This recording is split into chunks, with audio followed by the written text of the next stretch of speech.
Hello and welcome to episode 49 of the Select Characters podcast. I've got dyscalculia. Counting is really, really hard, but I think it's 49. Today we are only two. I've got Ryan Dildine here with me. Hello. Hello, how's it going? I'm doing all right. I'm a bit hungover from yesterday. I did some weekend stuff.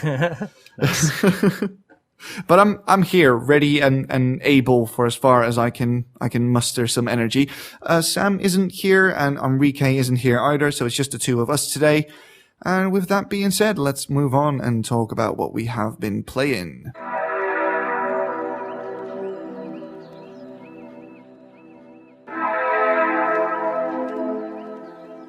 And it has been a very light week for video games, at least for me. So let's hope Ryan's got something to talk about. Dude, what have you been playing this week? Yeah, so I picked up a game called Nuclear Throne per Sam's recommendation. And so Nuclear Throne is a top-down shooter. I guess it'd be a roguelike. But basically what you try to do is you go through these different levels and you try to get through these portals. And you fight like different bosses, different enemies, and I guess the main goal of the game is to get these different guns, which you get from like treasure chests and that kind of thing. But anyways, so you run through these levels and you're fighting these mutant things and like these sand people from Star Wars, and like it's a really interesting game. And I'm gonna have by the time this is out, there will have been a video up on Monday about it. But it's a game that I like to call it's wonderfully obnoxious, I guess. Right. Because the music is in your face, the art style is in your face. I mean, it's a pixel style, but it's very vibrant and very chaotic. And just the gameplay, I thought when I first started playing, I thought I was going to hate it because they do this thing where the screen is shaking while you play. And which is, it's something you can reduce, but it just adds like this extra layer of chaos to that game. And it proved to be surprisingly difficult. It's a short game. It's only supposed to take you about 40 minutes to an hour to finish, but I haven't been able to finish it because it's pretty hard. Like it gets difficult. And you have different characters with different abilities, and as you run through these levels, you complete the level, and then you can upgrade your character with a different set of upgrades. Like one may be you have more health, one may be you have more capacity for ammo, one may be like you get a shield or that kind of thing. So it's pretty interesting in that, right? And I don't think it overstays its welcome. It knows what it is, and it is what it is. It's just a top-down chaotic shooter that's really fun. It's easy to jump into.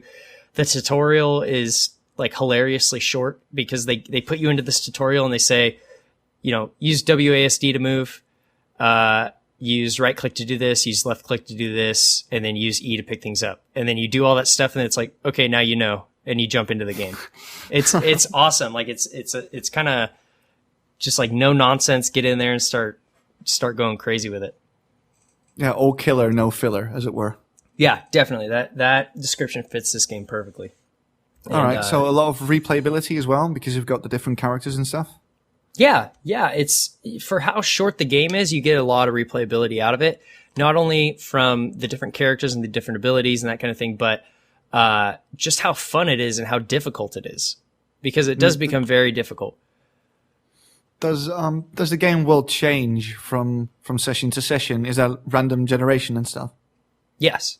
Yeah, so the enemies are going to be in different places and stuff. The levels are the same, I believe, but the enemies are in different places each time, and the bosses, like there's at the beginning there's a boss who pops out of the wall, and sometimes he'll pop out far away from you, or sometimes he'll pop out and he'll be right next to you and he'll destroy you, in one hit because he's so close. Right. So yeah, it's got a lot of unpredictability in it, and the way the screen shakes, like I know it sounds like kind of a dumb thing just to put screen shake in, but it adds like another level of difficulty to it. Yeah, and it makes everything look more intense. Yeah, it does. The screen is never standing still. Yeah, and I think that's really what kind of separates it from like a normal shooters, because they feel boring compared to it, because you have the screen shake and you feel like a lot more is going on than what's really happening. But the screen shake also slightly changes where your character is and slightly changes where all the shots are going. So you even have to kind of predict just a little bit about what you're going to do. It can't really become an afterthought. Right. That sounds interesting. Yeah, it is great. I haven't finished it because it's difficult. So I still want to get to the end because it is such a short game that there's no reason for me not to. But I'm very pleased with it so far. Remind me to ask Sam about that game next week, because he's got a tendency of really getting into the game logic really, really quickly and figuring out how everything works. So I wonder what his experience with that game is. Yeah, he was the one who recommended it, so I'm sure he has very high marks. Yeah, exactly. Anything else? Played the Magic Circle, which we did our game club about, and that game was just awesome. Which, if you want to hear about that, go to YouTube and YouTube/select characters and listen to the game club.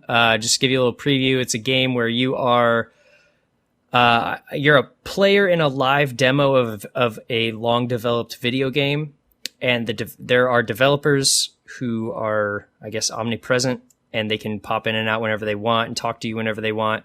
And they have different ideas about how the game should be made and what should happen in the game. And you have the ability to go into the game and manipulate different units and characters and that sort of thing in different ways. And you collect those ways along the way as you play.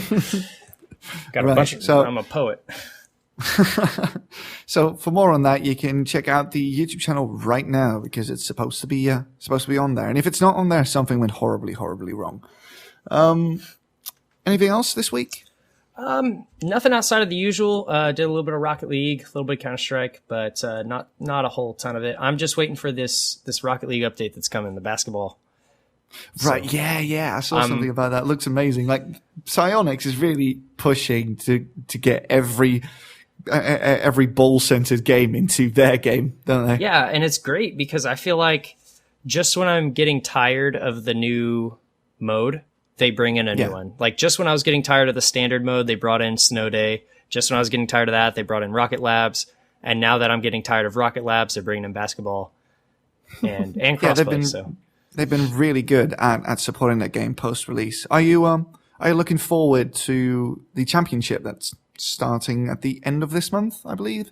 Yes and no. Yes, because that's an exciting thing to be doing, but no, because I'm not good. Are you actually signed up for it? Ooh, no, not yet. I need to. I think they're closed now, actually. Oh, really? Yeah. That sucks.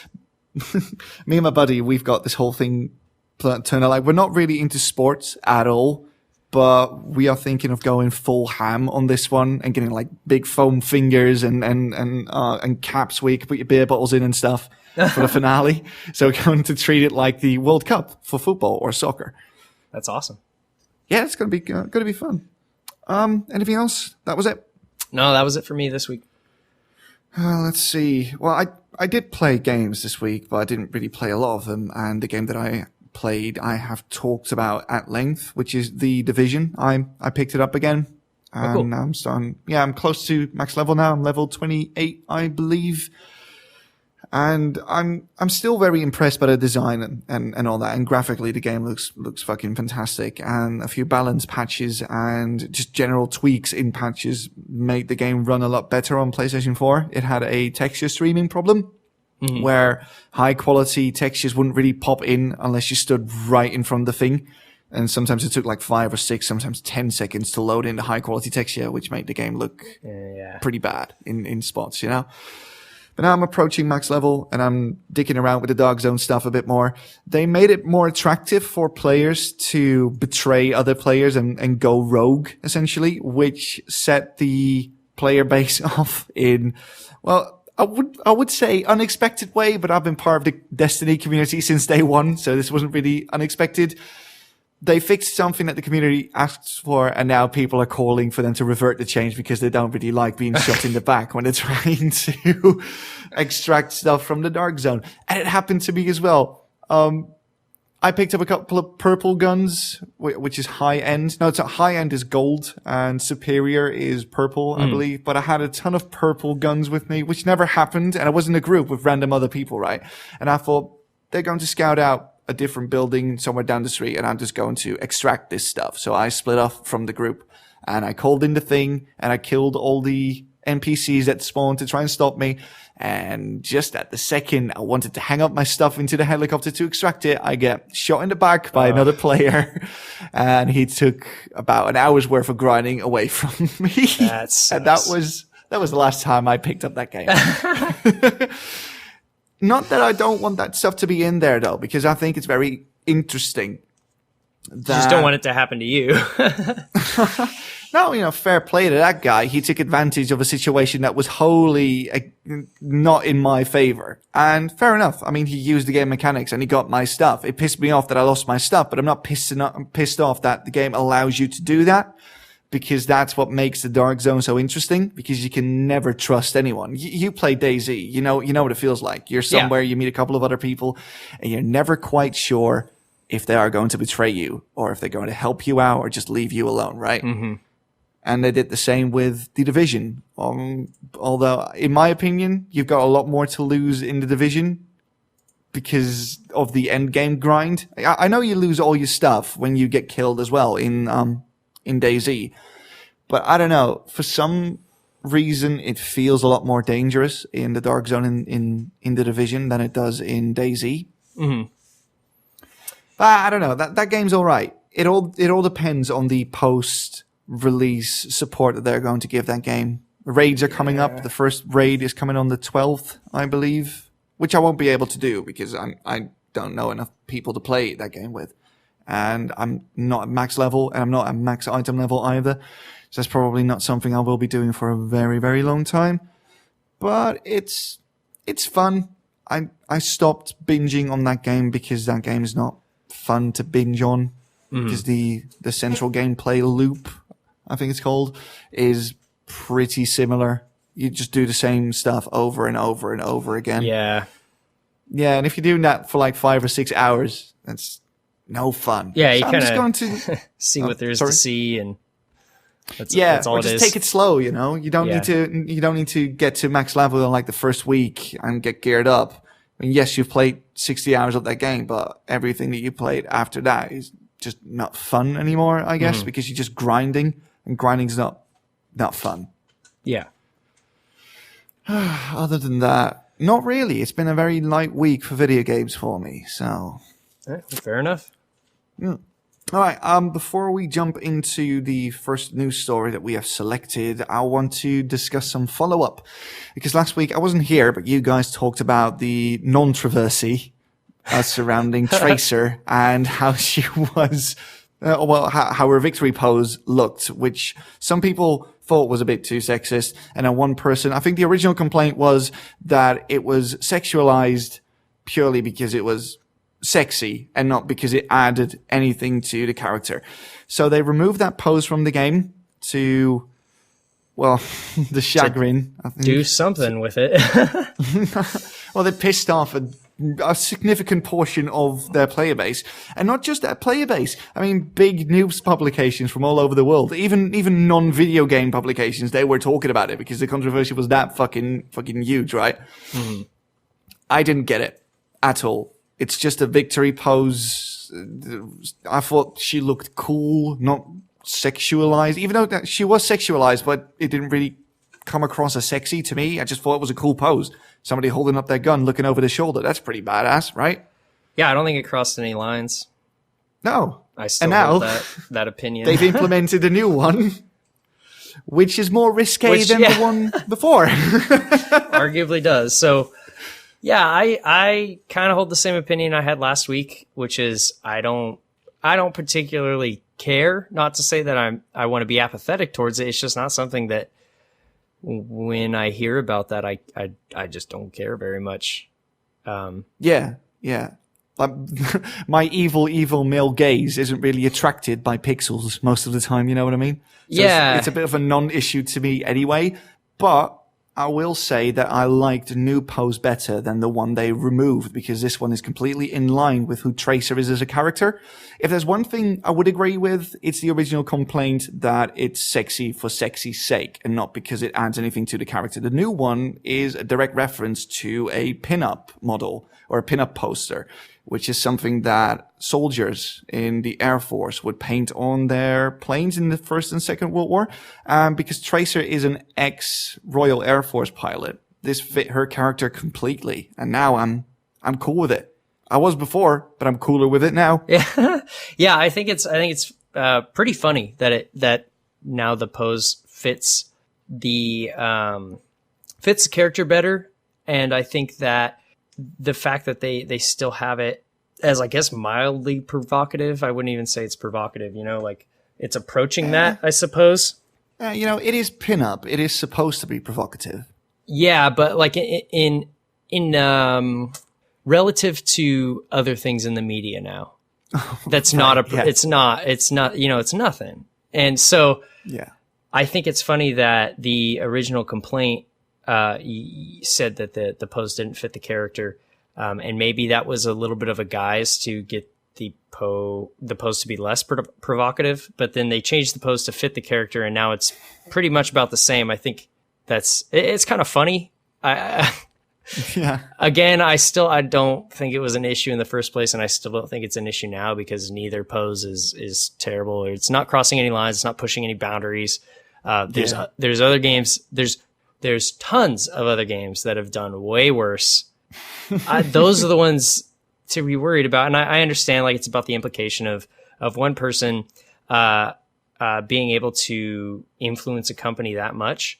But from what Blizzard has shown, like, yes, there was influence, but not that much. So yeah, because they said already that they were already discussing internally to remove that pose anyway, and this was the final thing that sort of helped them decide. But it was going to happen eventually. They said as much. They just did it now because they thought it was the opportune moment to do that. The Fallout disagrees, but I don't know. I stand behind their decision because in the end, it doesn't really matter if they bowed to one person or did it completely on their own accord. It's their game. It's their artistic vision, and they retain the right to change it for whatever reason they want, essentially. Yeah. So, I mean, for me, my opinion is still a resounding shrug of my shoulders. Yeah. And that's where I'll stand probably in the future. Yeah, I find that is the best thing to do with most of the controversy in the gaming industry. It's just, I can't even, to quote a Tumblr thing. Yeah. Yeah. Anyway, have we said all we needed to say on Tracer's butt? Yeah, I think so. I hope the internet as a collective has said all they need to say, and we can just move on past it. Whatever helps you sleep at night, mate. All right, let's go to the news then. Let's do it.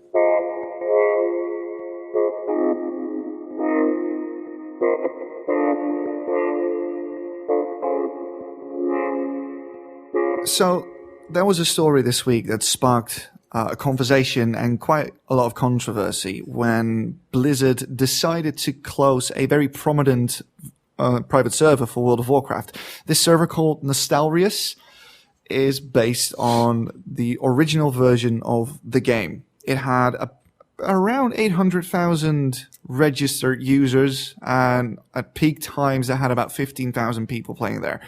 And they got an email this week from legal representation of Blizzard saying that they should shut their stuff down or else they're going to get sued. Their response to this was to, of course, shut down the site and the server before they could actually be sued. And they started a petition imploring Blizzard to rethink their policy regarding vanilla servers, because apparently this is a thing that people really want. And 15,000 people is not a lot when you compare it to the millions of people playing World of Warcraft proper. But for a private server, it's still substantial. And 15,000 people getting behind something, that is a pretty big number, especially now, because I just looked at the petition that they started. It has over 50,000 signatures. So that's quite a lot of people. Yeah. And I thought maybe we could talk about just talk about this. Was Blizzard right? What were they wrong to shut that down? Who was actually in the wrong here? And would Blizzard do good to just give the people a vanilla server, even though there's probably not a lot of people who would want to play it? Well, I need to preface this by saying I have a total playtime of World of Warcraft of about 15 minutes. I was when WoW was at its peak, I was playing Guild Wars, and so that's where I was. One of those people. Yeah, I was one of those. I started Guild Wars in 2005 and played until 2013. So Whoa. yeah. So I was off in that world while everything with World of Warcraft was going on. But I'll give you my gut reaction to this. So one part of me says, you know what, this is Blizzard's property. It is their game, and people are using it to play, you know, on a server that isn't, I guess, sanctioned by Blizzard. So they have every right to take it down. Mm-hmm. But then the question comes, you know, should they? Well, why was this necessary for Blizzard to do? And I understand, like, it is their property, but at the same time, you have these players who are playing Vanilla WoW because they like Vanilla WoW, and there's no other outlet to do that. So it seems unnecessary to me, because they're not losing any money because of the server, I suppose, because they don't even have their own vanilla servers up. Is that correct? Yeah, that's true. Yeah, so I think at very least, if you have a player, I mean, 15,000 is not a lot of people, but that's the size of a small town. If you had a small town's worth of people who wanted to play a game, there'd be people who would make that game. So yeah. I don't see why Blizzard hasn't addressed that. You know, if that many people are trying to get access to vanilla WoW, why not give access to vanilla WoW and charge a little bit for it? Maybe charge less because it's an older version, or don't charge anything at all. But I don't think, I mean, I think it does a disservice to Blizzard. I think it does a disservice to World of Warcraft to take that server down. Well, the official response, not to this specific story, but in the past when people asked them, like, are you ever going to give us legacy servers? Their response has always been something to the extent we're forward facing and we don't want to expend precious resources trying to maintain something of the past, to support a version of a game that we ourselves have grown past. So that is their reason for not giving people legacy servers, on top of them saying that their data suggests that not enough people really do want this to warrant them starting up a legacy server, which I don't know if it's true or not. I don't have access to the same data as they have, so I have no real choice to believe them, because you know, it's their word and their data against my hunch, essentially. Yeah. But in the end, I don't really think that they can lose an awful lot by just giving players a legacy server, if only just to shut them up. Because people have been asking for this since the Burning Crusade, essentially, the first real expansion to the game. Yeah, I'm kind of racking my brain for, other than this is our property and you're not authorized to use it in this way, I just don't see the purpose. I have a very cursory knowledge of copyright because of some stuff I had to do with my own music and stuff like that. But from what I understood, and please, if somebody listening to this feels that I'm wrong or knows that I'm wrong, please tell me, because I'm here to learn as well, right? But from what I gathered and from what I understood, you're also obligated to a certain point to make sure that your IP is not used illegally by other parties. So if that's true, if my understanding of that is correct, then up to a certain point, they didn't really have a choice either. Yeah. I'm not completely sure about that. Yeah, I'm not either. Yeah. I do think that they are in the right, though, because in the end, this was someone else using their IP without their consent. Now, they weren't really earning money from that.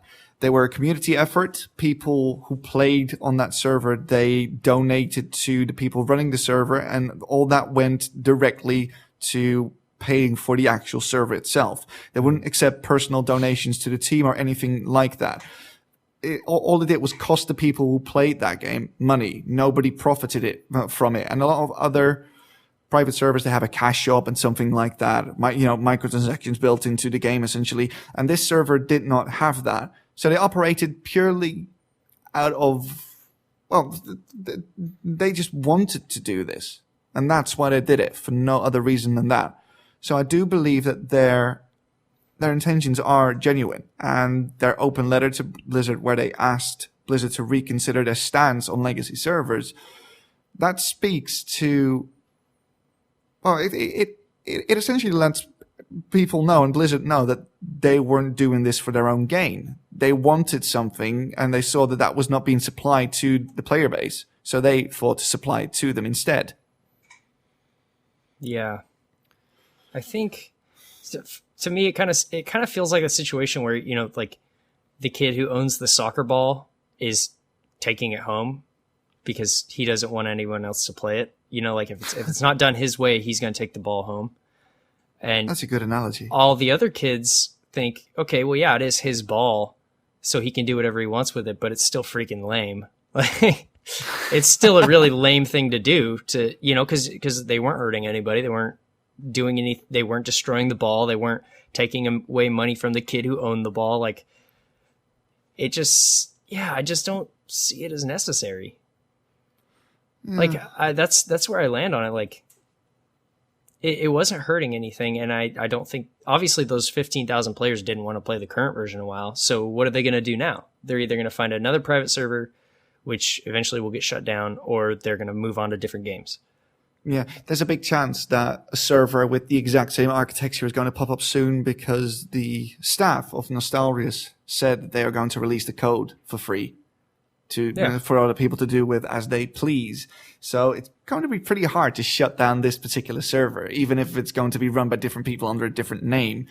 It's going to be there, and they'll keep pumping up until Blizzard supplies people with a legacy server. Or maybe they are working on a legacy server, but because that costs money to play on, they're cracking down on this particular one. So people have nowhere else to go apart from their official server if they launch one. That would be something, wouldn't it? I mean, that's just pure conjecture at this point, but would sort of explain why they did this. I would be more understanding if they had plans to open up their own server and charge for it. But just shutting it down to shut it down, that just sucks. Shutting it down to protect their IP. Yeah, but when it's not taking away anything from their bottom line, unless they do, like you said, unless they do plan to launch a vanilla server, it just seems kind of, I don't know. It's just sucks. It sucks for those 15,000 people. Yeah, they need to go somewhere else, or just hope that Blizzard gives them the server that they want. I would really love to see the data, though, that Blizzard has. Yeah, I think it's suspect that hasn't been released. Because, well, they don't really need to release it, I think. I mean, if their official stance is we want to look forward, we are forever forward facing, and why would you release statistics of how many people are talking about giving them something that's behind them? Yeah, that falls in line. That falls in line with their stance towards it. Because you have to realize that the original WoW is over 12 years old now. Yeah. So you can't blame Blizzard, because it's their product. They can do whatever they want with it. But like I said, with the kid with the ball, it's just kind of lame, Yeah. It's like, why? I know you need to protect your IP. I know it's your property, but they weren't hurting anybody, and they weren't profiting either. So yeah, it's just kind of a crappy situation, I guess. If by the smallest chance ever, someone from Nostalrius is listening to us, please send us an email at selectcharacters@gmail.com and tell us more about your relationship with Blizzard in the past week or so, because we would like to know more about that. We want to know if they give you more of a reason why they want you to shut down beyond just it's our IP and you're not entitled to it. Because I'd love to know from someone on the inside.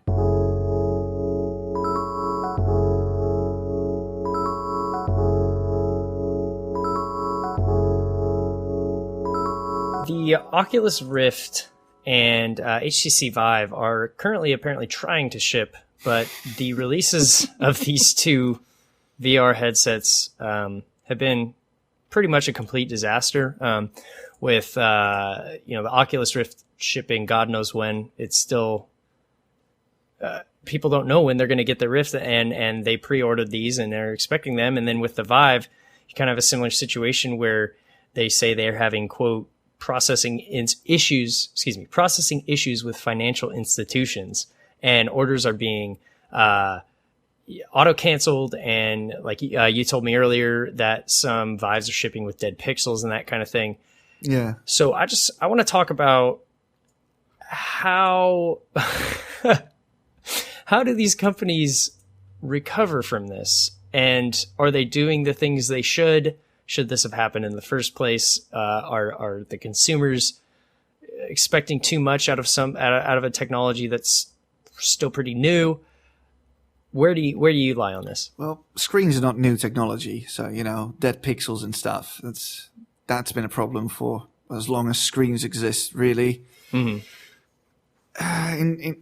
Like, these are not flaws with the actual design of the headset, which is a different conversation entirely. It's just they are having a lot of trouble getting it in the hands of the people who bought it. And I think in Oculus' case, because Oculus it's a pretty small company. I mean, they might be owned by Facebook, but the actual company is still quite small.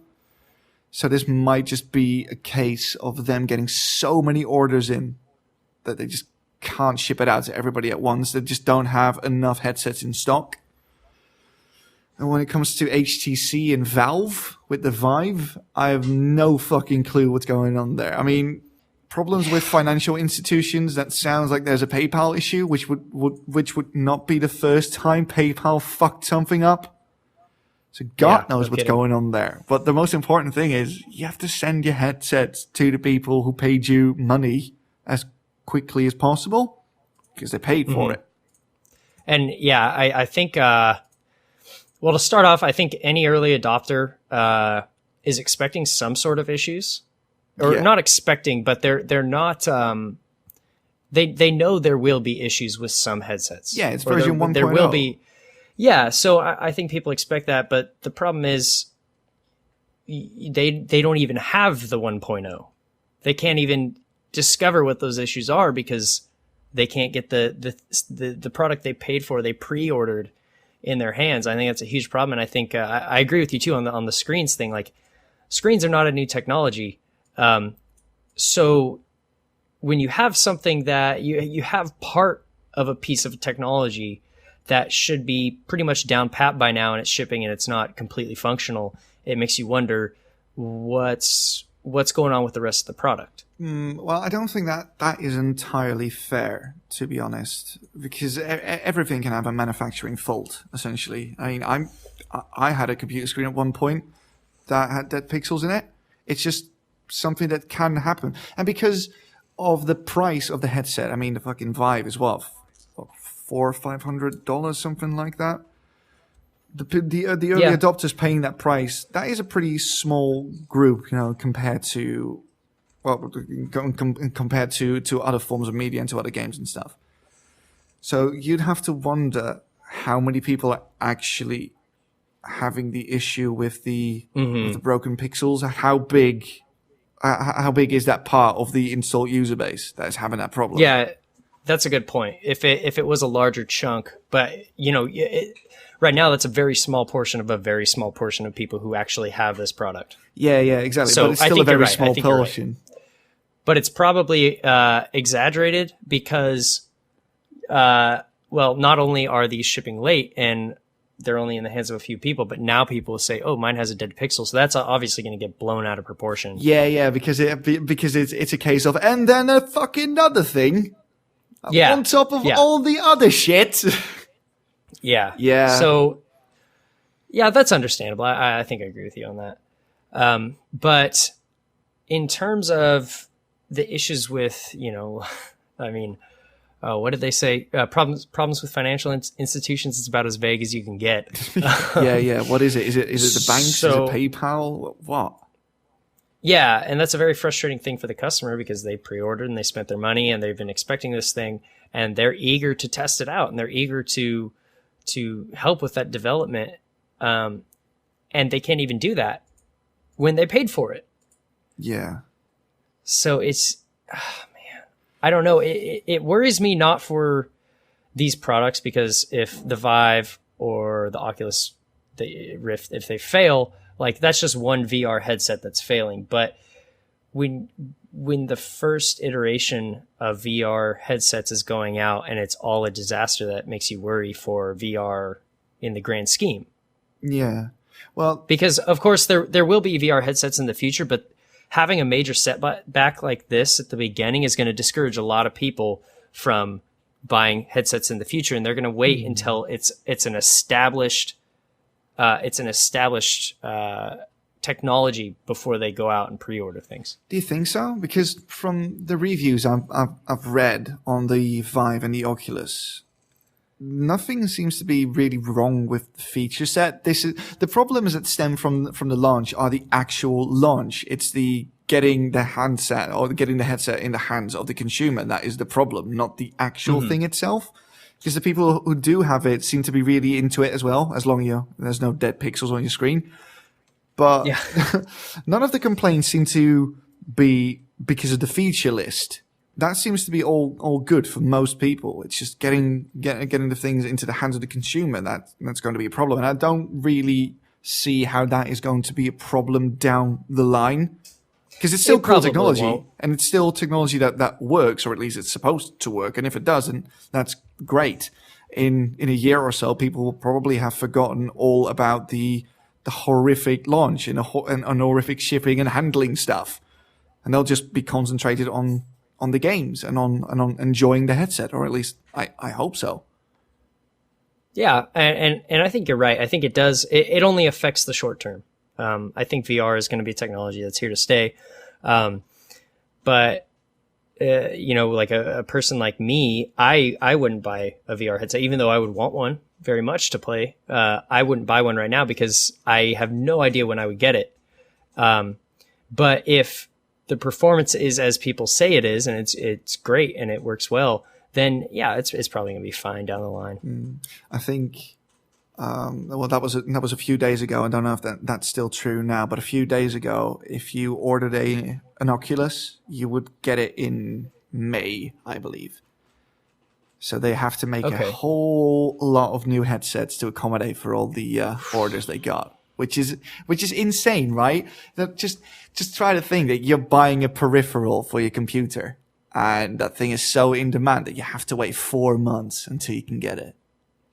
It sounds to me like Oculus just did not expect the amount of orders they would get. Now, do you think they were warranted in not expecting that? No, because there was so much hype, so much hype surrounding that thing over the past couple of years. So much of it. They should have seen this coming, and they should have prepared themselves better. If this is the case, obviously, because again, pure conjecture at this point.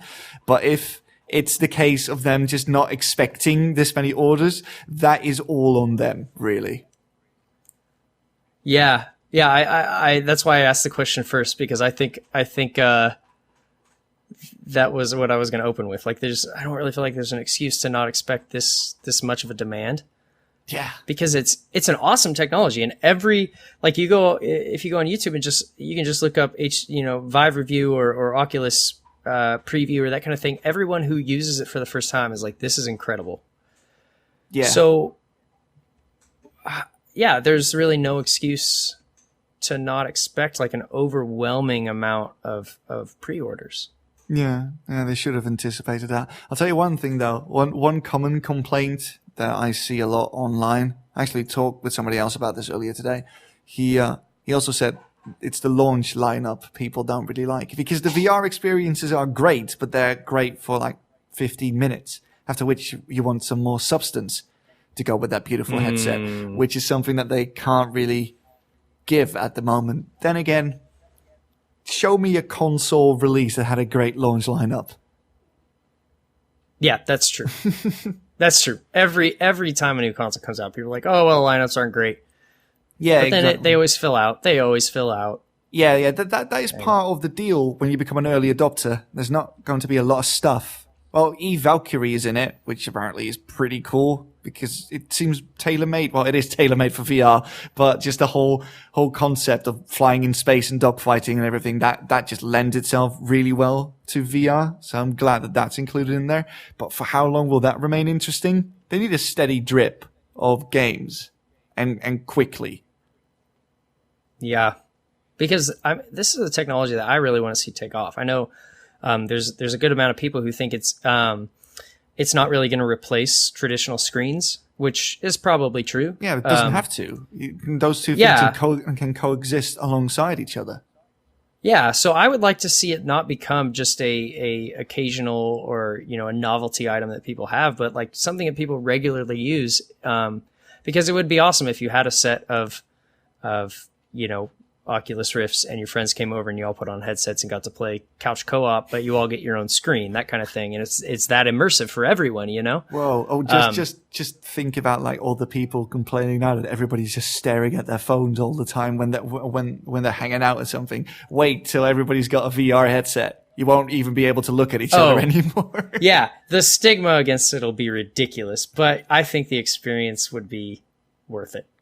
Oh, definitely. I'm probably going to buy that PlayStation VR thing because my PC is not beefy enough for a Vive or for an Oculus, but I've got PlayStation 4, and apparently those games are going to run at 60 FPS and nothing lower than that, and it's on a system I already own, so fuck it. And No Man's Sky is probably going to support that. I'm all over that because I've been looking forward to that game for about 2 years now. Yeah. I think it's one of those things where you're going to look like an idiot doing it, and everyone's going to call you an idiot until they try it, and they're going to be like, "Oh, okay, I get it." Yeah, that's the thing I hear the most. It's going to be so immersive. Yeah. It's going to be so immersive. Yeah, that's what people tell me, what I read online as well. That it's an experience unlike anything else. Yeah, that's awesome. And I think in the case of Oculus, like they're covering the shipping costs, correct? Yeah. Or something like that. They're covering some sort of cost. Yeah, they are eating the shipping and handling costs for all orders placed, I think, in the last week or so, and that included international things, packages, shipping, handling. Nice. Words. Yeah. So I think they're doing enough to make it up to the customers. Yeah, exactly. Because what else are they going to do? They can't send you a model out early. So all they can do is really reduce the price, but they also can't reduce the price on the product because they have to make money also. Yeah. So they can just take a small hit on the shipping and handling, give that apology. Yeah. And just get these things out to people. Yeah. We will revisit this topic once people actually have received their headsets. And then we'll see what the public at large is saying about this. But it's interesting. It's a very interesting time. This is one for the history books, I feel, because virtual reality sort of flopped in the 80s and the start of the 90s. And now the biggest companies in the industry are putting their full weight behind this. And I want this to succeed so bad because it looks amazing. Yeah, it seems like it's for real this time, So let's see what happens with that in the not too distant future. But I think it's here to stay. I agree with you.